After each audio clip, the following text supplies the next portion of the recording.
Jadi lewat segala macam cara dan jalan. Kepada yang ibadahnya bagus ditanamkan rasa ujub. Kepada yang mau berusaha bagus ditanamkan sifat was-was, buru-buru. Saudara-saudara kaum muslimin, ini yang ke-8.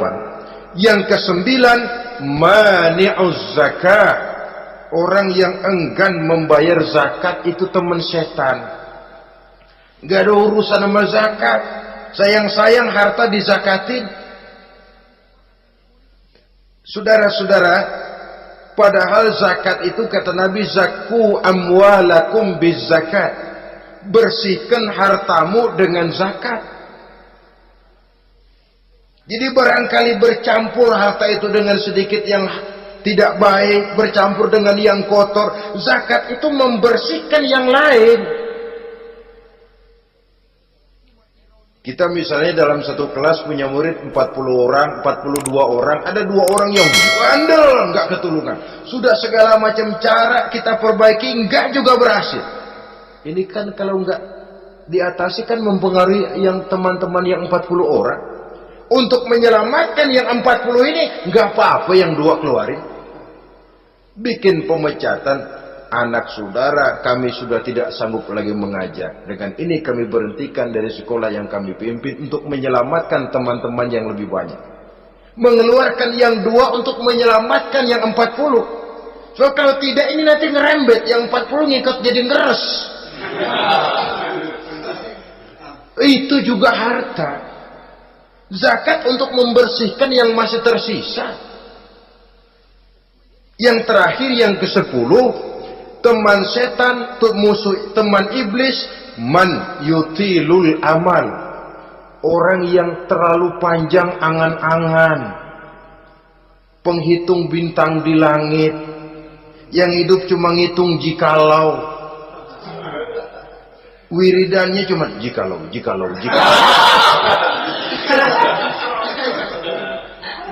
Tidak pernah mau berbuat, cuma angan-angan kelewat panjang. Yang ngelamun kan nggak ada sekolahan, ya siapa juga bisa ngelamun. Orang bukan tidak boleh bercita-cita, bahkan cita-cita yang mendorong kita untuk bergairah dalam kehidupan. Tapi kalau cita-cita tanpa langkah konkret, yang penting kan punya kemauan, lebihnya tawakal, nggak cukup. Pernah datang ke masjid seorang sahabat. Begitu sampai dia turun dari onta langsung menghadap baginda Nabi. Nabi tanya, ontamu udah diikat belum? Belum ya Rasul. Kenapa? Saya tawakal kepada Allah. Tuh orang diomelin sama Nabi. Ikat dulu, habis gitu baru tawakal. Betul toh. Ikat dulu tuh onta, lebihnya baru tawakal. Kalau udah diikat masih lari juga, itu tawakal. Lah belum diikat udah tawakal. Orang yang terlalu panjang angan-angan, yang akhirnya kalau tidak merusak cara berpikirnya, akan mendorong dia kepada perbuatan yang negatif untuk mewujudkan angan-angannya itu. Macam misalnya ya, pakaian kepengen bagus, harta mau banyak, usaha ogah, kerja capek sedikit tidak mau, kepengen seperti orang-orang, lalu ngelamun. Kalau tidak jadi gila, ya merusak perbuatannya. Kan berapa banyak orang yang kepengen kaya gagal lalu jadi sableng. Kertas koran ditumpukin, dikantongin, dia kira gepokan duit. Hawanya duit udah banyak aja. Tulul aman, terlalu panjang angan-angan.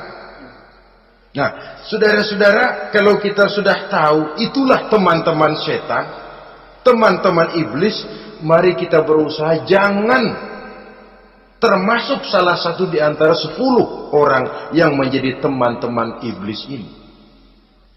Lalu cara untuk mengatasinya bagaimana? Imam Al-Ghazali rahimahullah memberikan tuntunan. Pertama, untuk mengatasi perangkap setan, jangan sampai kita termasuk salah satu teman setan, zikrullah. Banyak ingat kepada Allah. Sebab Nabi bersabda, inna zikrullahi ta'ala fi janbi syaitan kal akillati fi janbi ibni Adam. Sesungguhnya zikrullah, zikir kepada Allah itu dapat menyakiti setan sebagaimana penyakit menyakiti lambung anak Adam. Jadi setan itu akan kurus kalau kita hantam pakai zikrullah. Setan tidak berdaya, lemah kalau kita hantam pakai zikrullah. Ingat, Allah selalu merasakan kehadiran Allah dekat dalam hidup. Itu senjata pertama. Dengan zikrullah, setan kurus. Kalau udah kurus, ya lemas, nggak berdaya ngadepin kita. Tapi kalau nafsu yang kita ikutin, kita umpanin tuh setan.